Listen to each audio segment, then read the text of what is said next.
I hope everyone out there is having an absolutely wonderful weekend. It is a beautiful day here in the northeast of Florida. It is 87 degrees at 2:30 in the afternoon with a slight breeze, sunny skies. Absolutely a perfect day. Also would like to say thank you to everyone who has joined us over at the Florida Maquis Patreon channel, where it's only $1 per month, the lowest allowable level. Even less if you sign up for an entire year, and fully refundable in the first 90 days. That's the big trifecta. Now, why should you care about psychological operations?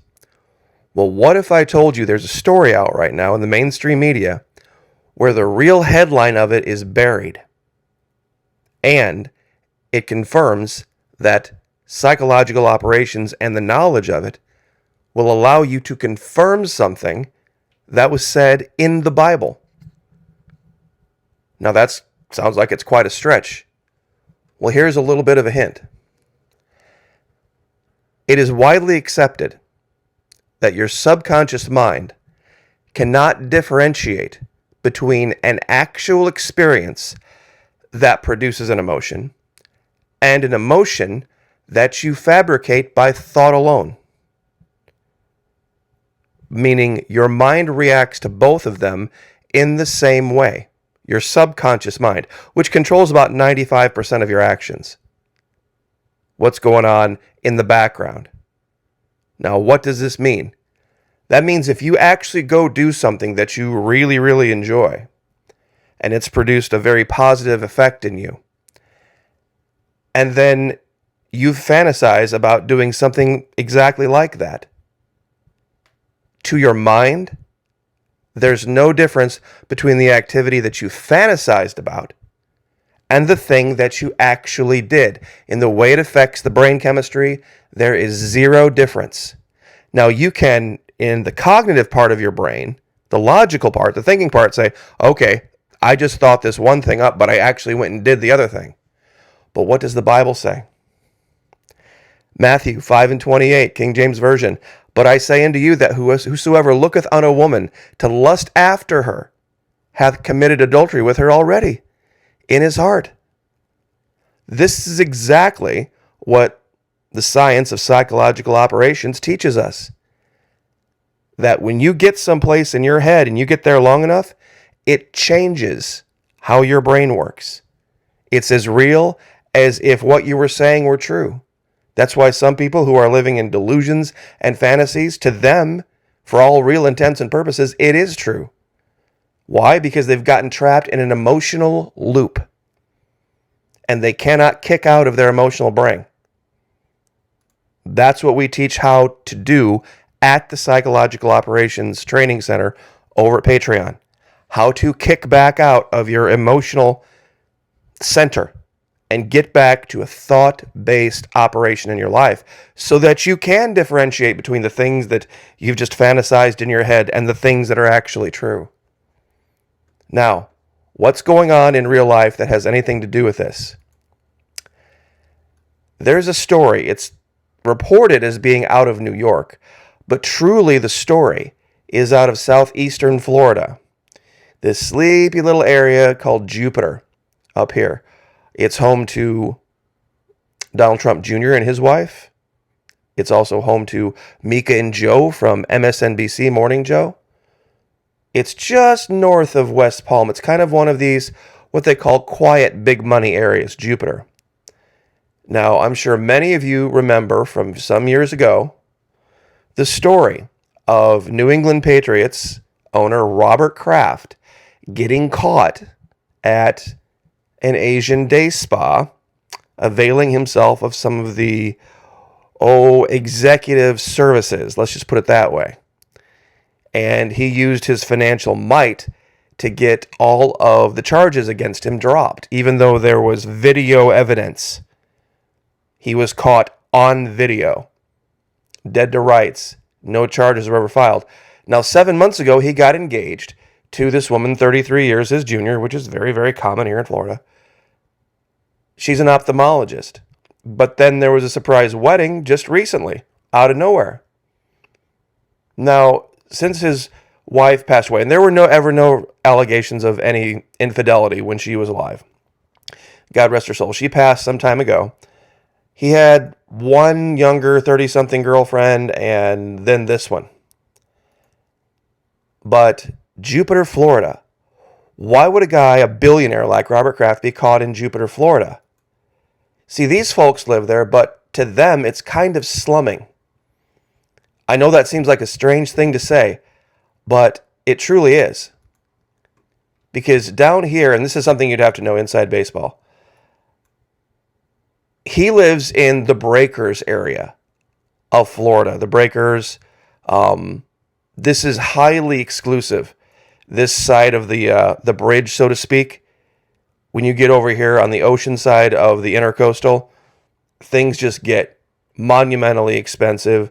A lot of these places you have to apply to even be able to live there. The homeowners associations control everything. So to go across the bridge, to get caught, quote unquote, across the bridge in Jupiter, Florida, for a billionaire, very, very strange. But there's a bigger story to it. Now, just to be clear, let me get the right picture up here. The person here is the writer of the Vanity Fair article that reveals the truth, and she deserves an award for what she revealed here, because it's not what you think. The girl's name is Mei Zhang, and she did an in-depth breakdown on what really happened with Kraft. It has more to do with the police and the investigating authorities in West Palm Beach than it has to do with what went on in the massage parlor. Now, I'm going to read through this because there's so many moving parts to this, but the long and the short of it is this. They tried to, when they busted these, they did this huge sweep and busted all these massage parlors. And that's when they found the video of him twice visiting one of them. They tried to make it seem as if there was this huge, monumental, global, worldwide trafficking conspiracy that was being outed out of West Palm Beach, and there was going to be thousands and thousands of victims, all this kind of crap, right? Millions of dollars, big, humongous deal. Well, guess what? The entire story fizzled out because once they interviewed the girls that were working at these places, none of them, they would have been completely exonerated had they been victims of trafficking. They wouldn't have been charged. All of them said, no, we're here of our own volition. We're here of our own volition because it's really good money. The one girl came from Pennsylvania and said, I hated the winters up there, and this, even though it's a little bit distasteful, seems like a better deal. And the entire world down there was stunned, and they buried it. Now, this happened in 2019, of course, the end of 2019, right before the whole 2020 sniffles thing happened. So everybody forgot about this. It's a stunning story that you see when people want to believe something in their mind about, and I get this in my comment section, Florida Monkey, why don't you talk about the hundreds of thousands of trafficked people all over in the deep underground military bases, in the tunnels in Ukraine, and Epstein and all? Because it's a lie.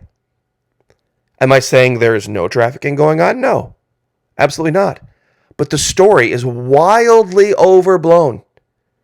And the statistics are all just made up. And they admitted this.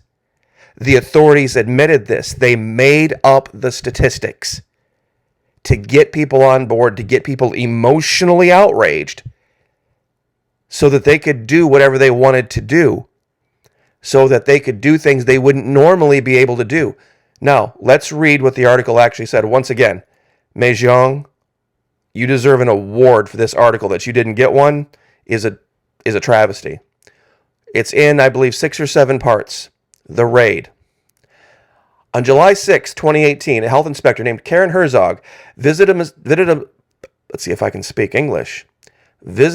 a massage parlor in South Florida for a routine inspection.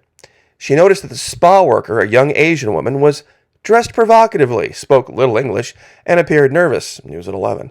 Herzog also noted suitcases, clothes, a fridge full of food, and condoms, all of which, according to the training she had received, highlight that in your mind, according to the training she had received, could be signs of human trafficking. she reported her findings to the Martin County Sheriff's Office. Over the next 8 months, Detective Mike Fenton launched an investigation into what he believed was a large-scale prostitution ring engaged in human trafficking, because one of the massage parlors, Orchids of Asia Day Spa, fell on the other side of the county line in Palm Beach County. Fenton's office notified Detective Andrew Sharp of the Jupiter Police, who began his own investigation in October of 2018. Orchids is located off US 1 in a strip mall anchored by a Publix supermarket. That's what they pretty much all are, by the way. Jupiter is a 3-bar town that is home to what one local calls old and quiet money. Like most spas in the area, Orchids charges $59 for a half hour, $79 for a full hour. Like many spas in the United States, it is staffed by women of Asian descent. For 7 days in early November 2018, Sharp and his team staked out the spa. Almost everyone they saw enter was a man. One day, a group of 8 men who arrived in a golf cart made touchdown gestures before entering, their arms flung up to indicate that they were about to score. Quote, "At that point, I understood this was not just a regular massage parlor, but one that was an illicit massage business." Just based on that, really? Sharp later testified. Sharp asked Herzog if she could survey the parlor, and on November 14th, she complied. Herzog later testified that the spa workers appeared agitated by her visit and failed to make eye contact. As the inspection progressed, "I began to feel more and more uneasy," she recalled. Herzog noted an excessive amount of food in the refrigerator. You know, you see, now here's where racism comes in. She also noted bedding, clothing, and a flat iron. Herzog's report gave Sharp sufficient cause to search the spa's trash, and on November 14 and 19, his team found the remains of male whatever among the refuse. Last January, he requested what is colloquially known as a sneak and peek search warrant. The warrant is a holdover from 9/11, issued under the Patriot Act. It was initially designed to temporarily expand surveillance and investigative powers of law enforcement agencies in domestic terrorism cases. Since then, however, both the act and the warrant have been routinely used in cases that stray far from their original intent.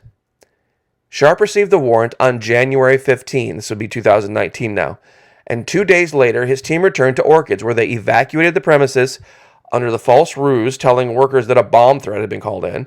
While the women waited outside, officers placed hidden cameras in the ceilings of the massage rooms. Over the next 5 days, Sharp and his team watched via a live feed as more than 20 men received all sorts of what we will just refer to now as executive services, but you can see it written right here.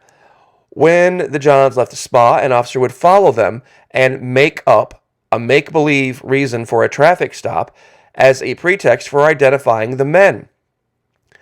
Among the patrons who turned up on the surveillance video at Orchids was Robert Kraft, the 78-year-old owner of the New England Patriots. Kraft visited the spa on the afternoon of 19 January, spends part of the year in an oceanfront apartment he owns on Breakers Row. That's what we showed earlier, the Breakers part of Palm Beach. Among the most coveted addresses in Palm Beach earlier that day, according to a man I spoke with who asked to be identified only as Kraft's best guy friend, Kraft had gone to the hotel spa for a massage. Now, stop right there. This guy's worth billions. They could have ladies brought in.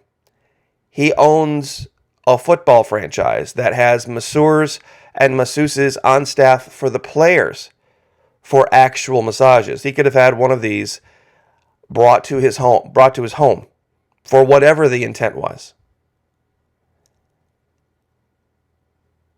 When he was unable to get an appointment, he conferred with his old friend Peter Bernin, the dairy and plastics tycoon who also lives in Palm Beach. Bernin offered to drive Kraft in his 2014 white Bentley to a place he knew in Jupiter, 20 miles up the Treasure Coast. At Orchids, according to the Jupiter Police, Kraft paid cash to the spa's co-owner, Li Wang, who goes by Lulu, and received a certain type of executive service from her and another worker, later identified as Shen Mingbi. After Kraft was finished with Mingbi, sanitized everything with a white towel, then she and Lulu helped him get dressed. As Kraft left the spa in the white Bentley, Officer Scott Kimbark, nicknamed Bark, stopped the car for a minor traffic violation. Kraft asked the officer if he was a Dolphins fan, showed him his Super Bowl ring, explained he was the owner of the Patriots. Kimbark, having accomplished his mission, let Kraft and Brennan go with a warning. Later that day, Kraft called the guy who's now spilling the beans on this and says, "You won't be able to believe what happened to me." His friend recalls him bragging. Kraft explained how he had gone for what he thought was a regular massage, ha ha ha, but that the masseuse had given him this executive service. The friend excoriated Kraft for getting this particular executive service, and Kraft, seemingly hurt, insisted that it wasn't like that. He said he had felt a real connection with Lulu and Ming B. Later that evening, Kraft received a call from Orchids asking him to visit again. At the time, Kraft's number in Palm Beach was publicly listed. Kraft, according to his friend, was thrilled. He did not seem to understand that the spa was merely soliciting repeat business. The next day, Kraft returned to Orchids, this time with a driver in a 2015 blue Bentley. He arrived before 11 a.m., qualifying for the early bird special, $15 off. This guy's a billionaire, remember. He received an executive service and, yet another executive service from Lulu, and left after 14 minutes. That afternoon, he flew to Kansas City to watch his team play the Chiefs in the NFL playoffs. The Patriots won. On February 19, after staging dramatic raids on nearly a dozen massage parlors in South Florida, Sheriff William Snyder held a press conference. Local officers, he announced, working alongside Immigrations and Customs Enforcement and the Department of Homeland Security, had busted a quote-unquote, now here's where the lies come in, $20 million sex trafficking ring with tentacular reach to New York and China.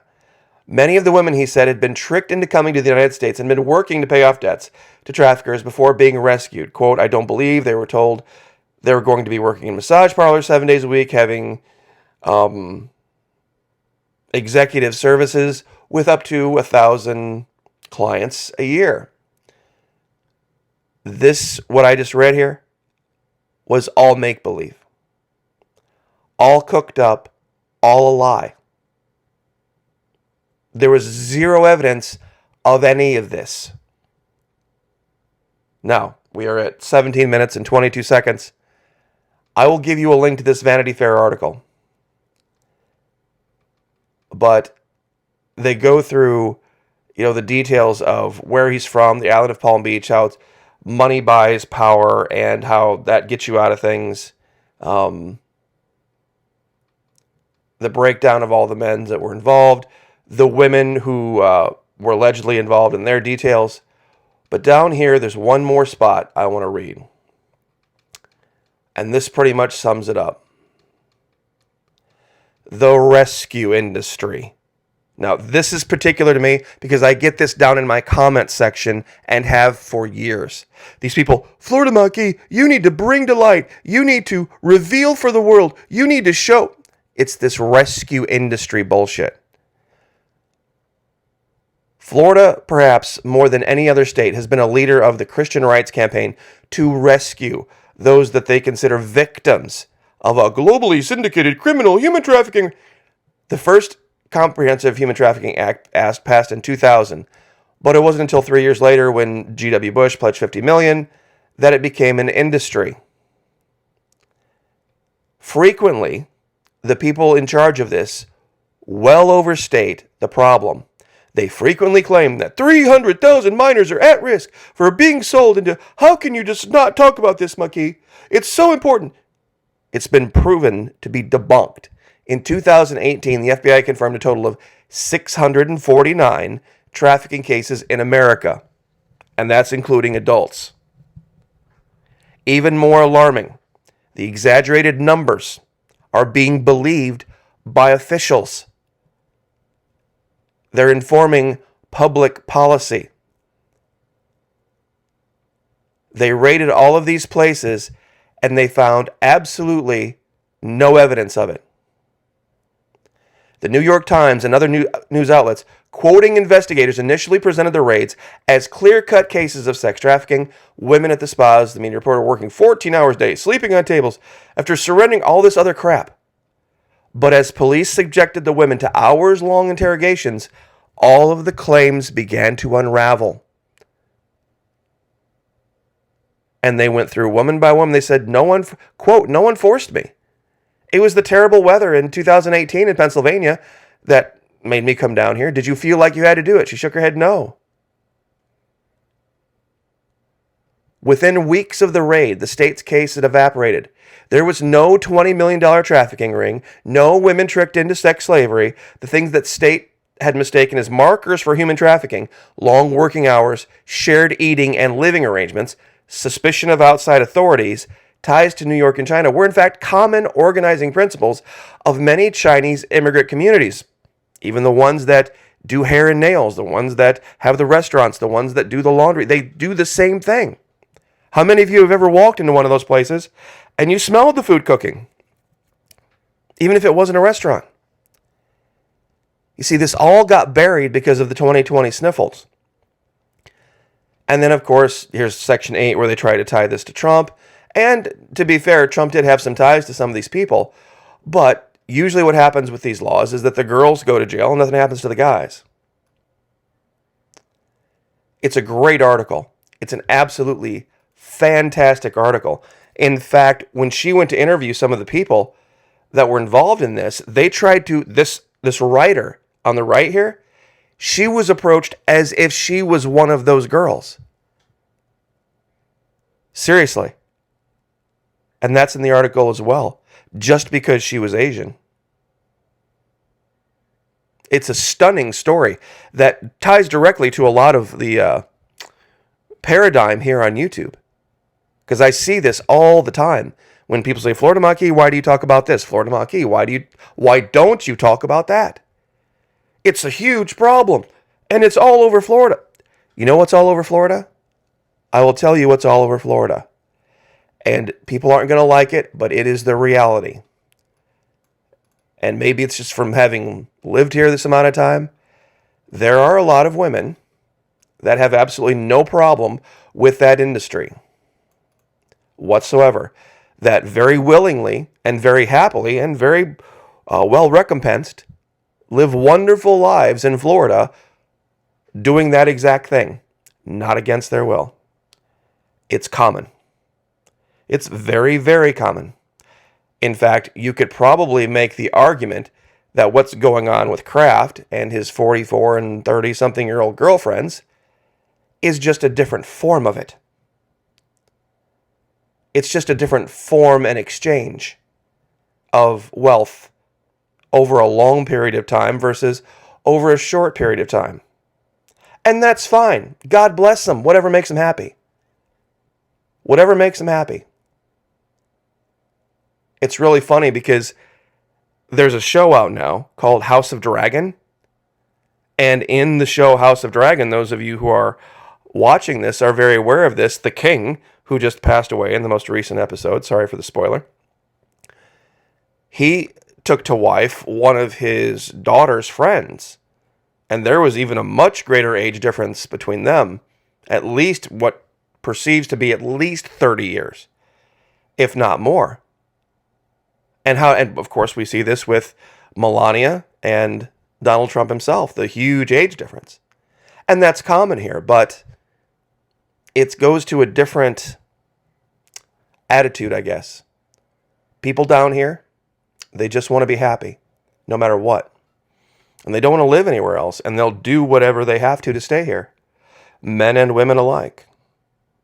So, I guess whatever Robert Kraft decided after that whole event, that he's like, look, I'm just going to get myself one pretty little hot girlfriend and just keep it there to, not have all of the drama, so to speak. So I will leave it there. But once again, I very much appreciate all of y'all showing up over at Patreon. PsyOps 101. You can't make this stuff up. You can't make this stuff up. We talk about this exact topic today over there, and there's a question that nobody wants to ask about this paradigm that I can't repeat here.